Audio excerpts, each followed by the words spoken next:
Hello guys, welcome to our యుగా threads channel. ఈ ఛానల్లో మహాభారతంలోని అద్భుతమైన సంఘటనలు, కురుక్షేత్ర యుద్ధం, ప్రేమ, ద్వేషం వంటి అనేక భాగోద్వేగాలు మీకోసం ప్రతి థ్రెడ్లో పురాణాల గొప్పతనాన్ని తెలుసుకోవడానికి వెంటనే సబ్స్క్రైబ్ చేయండి. ఇంకా మొదలెడదామా? కురుక్షేత్రంలో ధర్మ సంగ్రామం. కురుక్షేత్ర యుద్ధ భూమి.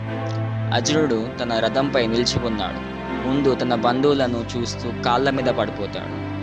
కురుక్షేత్ర యుద్ధం మొదలవబోతుంది. కానీ అర్జునుడు తన విల్లు వదిలేశాడు. ఎందుకంటే అతడు తన బంధువులను, గురువులను, స్నేహితులను ఎదురుగా చూశాడు. అప్పుడు అర్జునుడు కృష్ణుడితో ఇలా అంటాడు: కృష్ణ, వీరందరూ నా ప్రజలు. నేను వీరిని ఎలా చంపగలను? నాకు ఇది సాధ్యం కాదు. అప్పుడు కృష్ణుడు: అర్జున, ఇది నీ ధర్మ యుద్ధం. నీ ముందు ఉన్నది కర్మ మార్గం. నువ్వు నీ కర్తవ్యం చేయాలి. ఫలితాల పట్ల ఆశ లేకుండా యుద్ధం చేయి.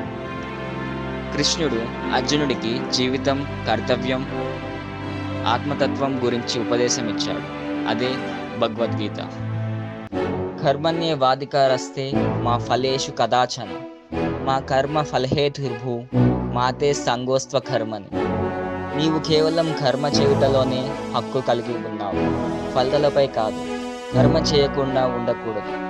కృష్ణుడు అన్న ఈ ఒక్క మాటతో అర్జునుడి గుండె వెలిగిపోయి అతడు విల్లు మళ్ళీ ఎత్తుకున్నాడు. ధర్మానికి, న్యాయానికి అతడు నిలబడ్డాడు. ఇది కేవలం ఒక యుద్ధం కాదు, ఇది ధర్మం కోసం జరిగిన శాశ్వత సంగ్రామం.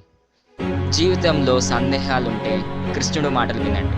మరింత ఆసక్తికరమైన మహాభారతం వీడియోస్ కోసం యుగ థ్రెడ్స్ను సబ్స్క్రైబ్ చేయండి మరియు అప్డేట్స్ కోసం బెల్ ఐకాన్ను నొక్కండి.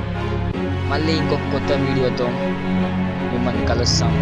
Until signing off.